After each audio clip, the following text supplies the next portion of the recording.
On the drive to the hospital, Grace realized she would forgive him for 100 more dances if only he could come home alive. The jealousy that had consumed her heart the night before suddenly became insignificant compared to the thought of never hearing his voice again. And when Richard finally opened his eyes for just a few seconds, all the speeches Grace had prepared disappeared. The only words she could say were, "I love you." This is a story about second chances, about choosing love over pride, about the healing power of forgiveness, about family, about hope, about the simple words we so often postpone until tomorrow. If this story touches your heart, don't forget to subscribe. Here, we share emotional love stories that remind us to cherish the people we love while we still have the chance. Love Stories Max.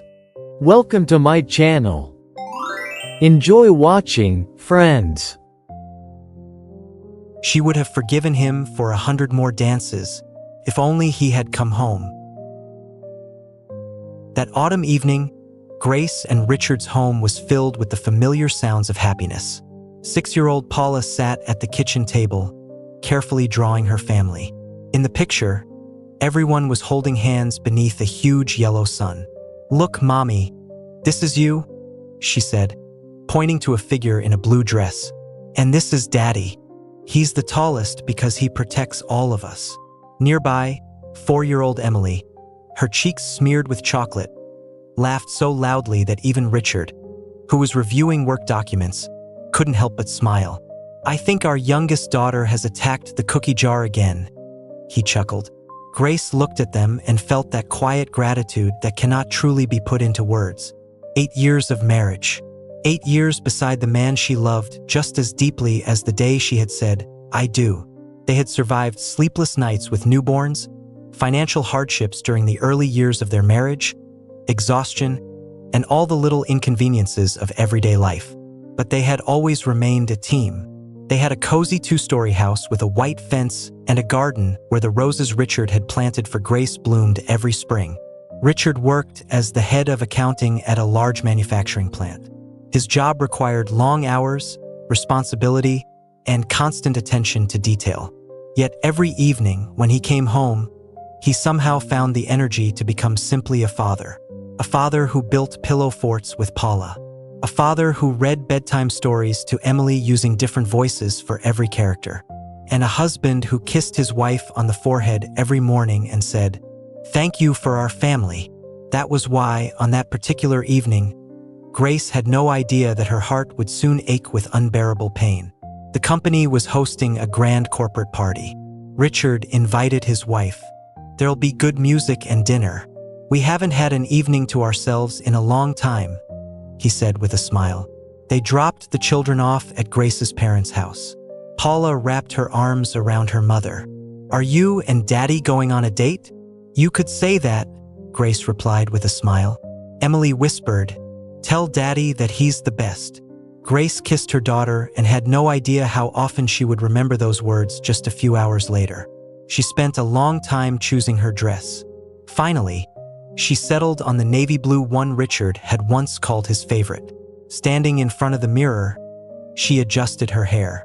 Tiny lines had already begun appearing at the corners of her eyes.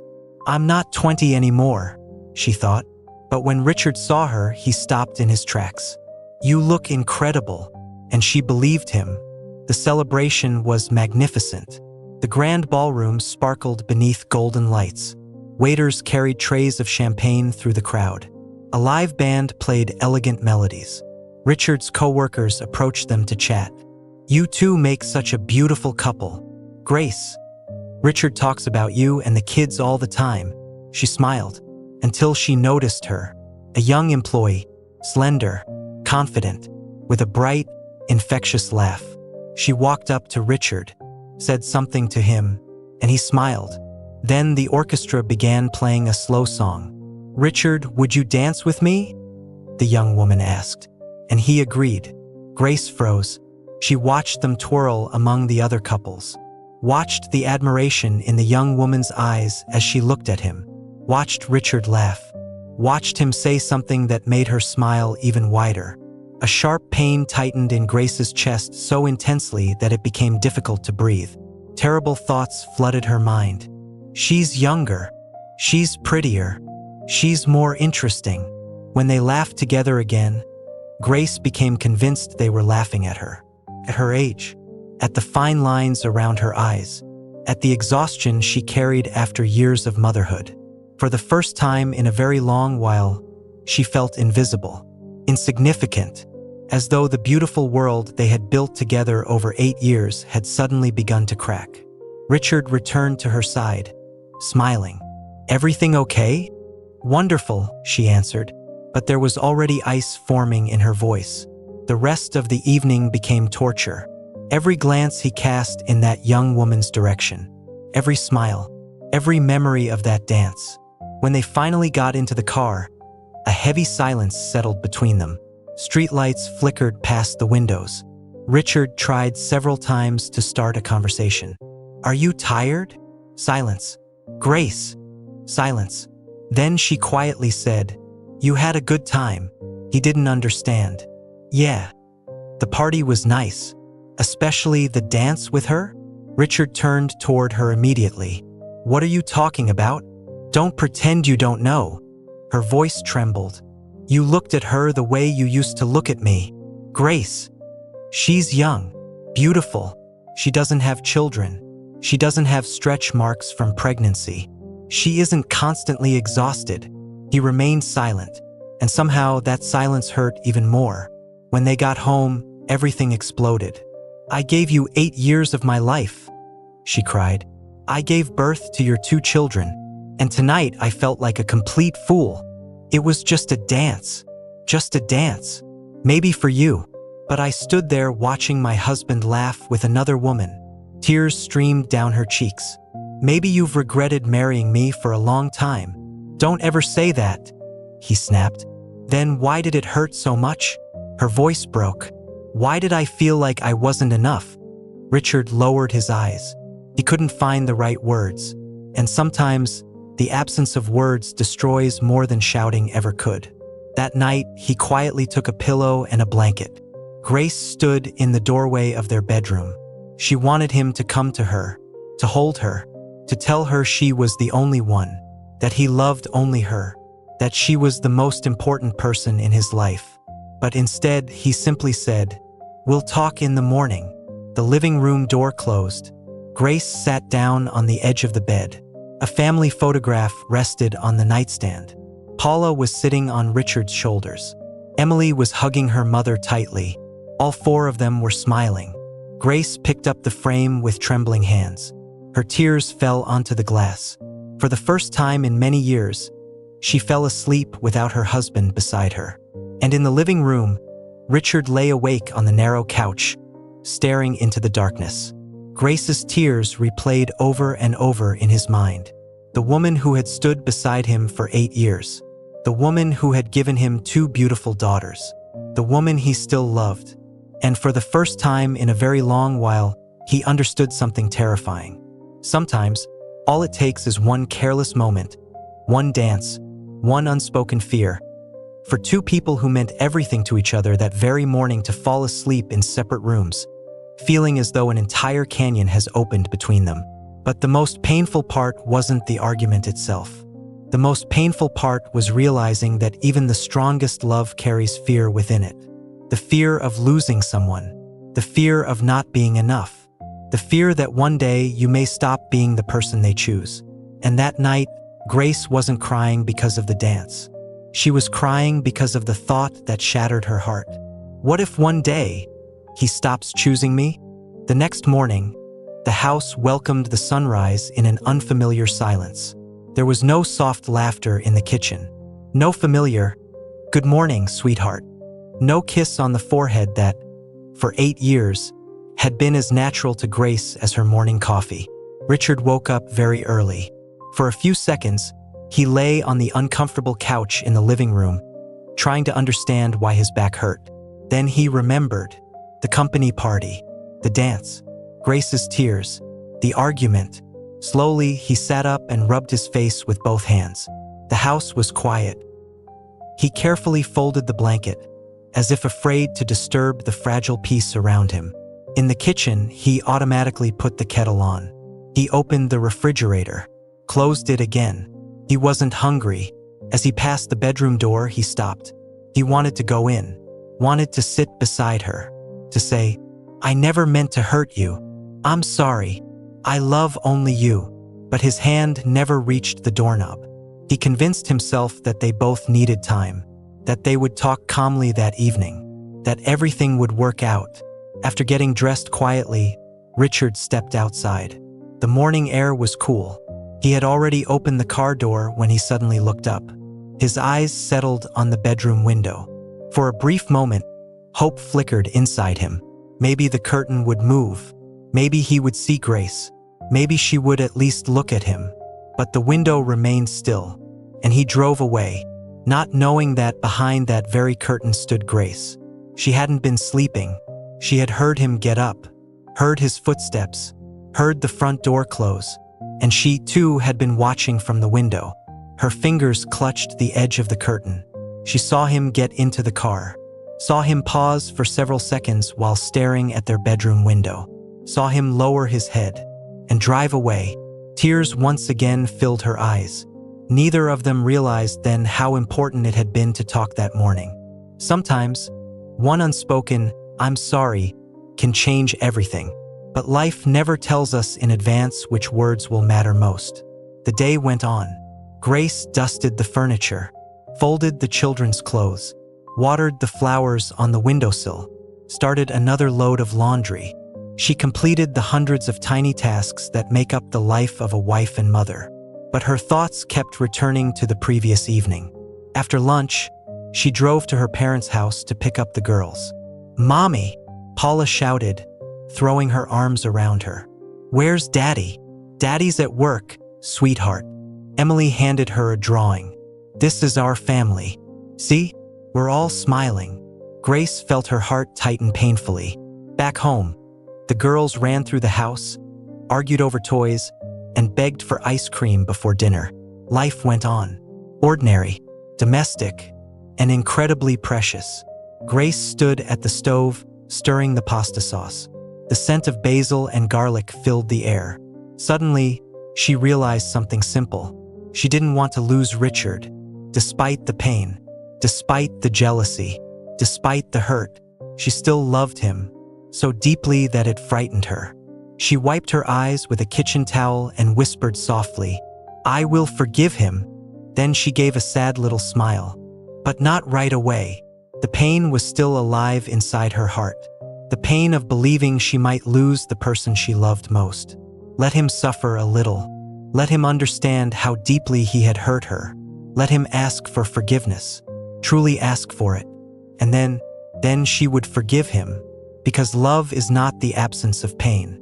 Love is choosing to find your way back to each other, even when your hearts have been wounded. And that evening, as Grace set the table for dinner, she had no idea that fate sometimes has plans of its own. Plans no one asks for. Plans capable of changing a life forever. That day became one of the longest days of Richard's life. He arrived at the plant earlier than anyone else. Only a few cars occupied the parking lot, while the morning fog slowly dissolved beneath the rising sun. Richard sat behind the steering wheel, his hands gripping it tightly. He couldn't bring himself to get out. Grace's face kept appearing in his mind, her tear-filled eyes, her trembling voice. "Why did I feel like I wasn't enough?" He closed his eyes. "Oh God, what have I done?" he whispered. All day long, he felt completely out of place. Co-workers asked him questions. He answered absent-mindedly, mixed up numbers in reports, forgot why he had walked into rooms. "Richard, are you feeling okay?" his secretary asked. "Yeah, I just didn't sleep well," he lied. But the truth was entirely different. He blamed himself, again and again. Why hadn't he talked to her that morning? Why had he let her cry? Why hadn't he held her? Why hadn't he told her that the dance meant absolutely nothing? In his mind, he had already rehearsed his speech dozens of times. "Grace, I'm sorry. I was a fool. You're the best thing that's ever happened to me. I love you. Let's put this behind us." He even imagined walking through the front door, finding her in the kitchen, wrapping his arms around her from behind, watching her pull away at first, then cry, then forgive him, and everything would be okay again. Meanwhile, at home, Grace finished preparing dinner. Plates had already been set on the table. The aroma of roasted chicken and rosemary potatoes filled the house. Paula helped arrange the silverware. "Is Daddy coming home soon?" "Soon, sweetheart," Grace replied. Emily sat on the floor, playing with her dolls. "I miss Daddy." Grace smiled softly. "So do I." 6 o'clock. Richard wasn't home. 7 o'clock. Grace checked her phone several times. No messages. No calls. "Mommy, dinner's getting cold," Paula said quietly. "Let's wait a little longer." 7:30. A strange feeling of dread began growing inside her chest. She picked up her phone. At that exact moment, it rang. Unknown number. "Hello."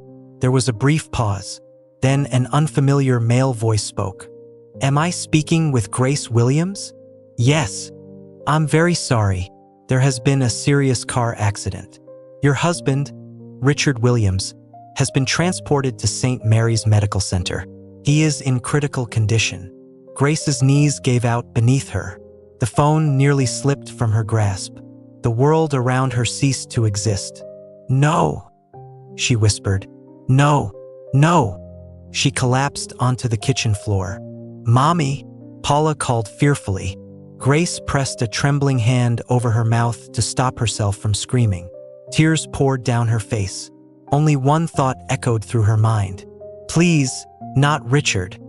Please, not him." A few minutes later, barely able to stand, she brought the girls to the neighbor's house. "Please, please stay with them," she sobbed. "Grace, what happened?" "Richard, the accident." She never heard the response. She ran outside, got into the car, and drove. The entire drive to the hospital, she cried, "God, please." Her fingers tightened around the steering wheel. Tears blurred her vision. "I'll forgive him. I'll forgive everything." Her voice cracked with sobs. "I would forgive him for 100 more dances.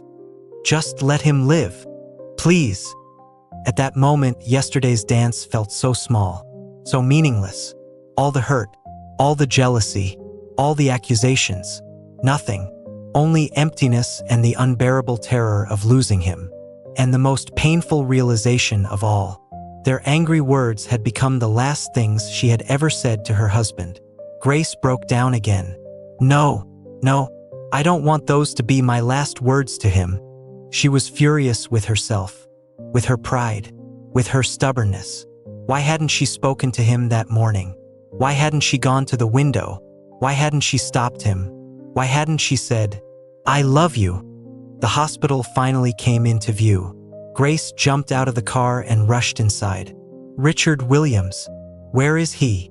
"Third floor," a nurse replied. She ran down the corridor, unable to feel her legs. Her heart pounded so violently she thought it might burst. Then she saw him.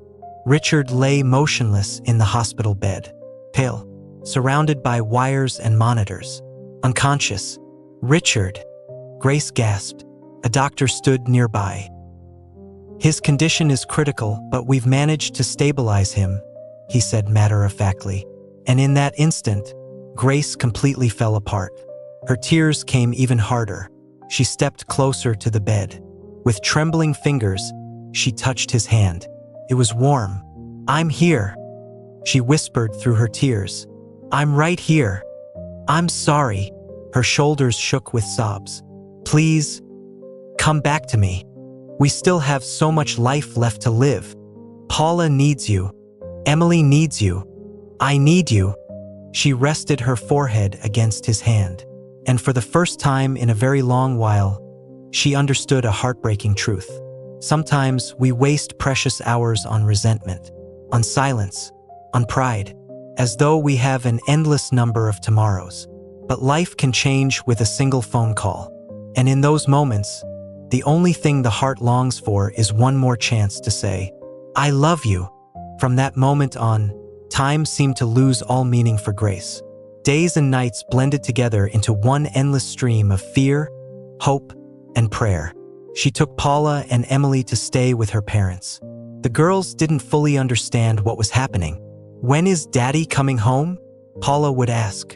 Grace swallowed her tears before answering. "Soon, sweetheart. Daddy is trying very hard." Every night before bed, Emily would say, "Tell Daddy I love him." And Grace did. Every day, every hour. She rarely left the hospital. She sat beside Richard's bed, holding his hand in both of hers. Sometimes she read him messages from the girls. Sometimes she simply sat in silence. And sometimes she prayed, more sincerely than she ever had before. During those long hours of waiting, she imagined over and over what she would say when Richard finally opened his eyes. She prepared entire speeches. "Richard, I'm sorry. I was wrong. That dance means nothing compared to the life we've built together. I need you. Please come back to me." She rehearsed those words hundreds of times in her mind. Then one quiet evening, it happened. Grace was sitting beside his bed, holding his hand as always. The monitors beeped softly. Outside the window, dusk settled over the city. Then suddenly, she felt the slightest movement. Richard's fingers twitched. Grace froze. "Richard." His eyelids fluttered. Slowly, as though overcoming unimaginable exhaustion, he opened his eyes. For several seconds, his gaze seemed distant and confused. Then he saw her, Grace, and in that instant, every speech she had prepared disappeared from her mind. Only the most important words remained. Tears streamed down her cheeks. She squeezed his hand and whispered, "I love you." Just 3 words. Simple, honest, real.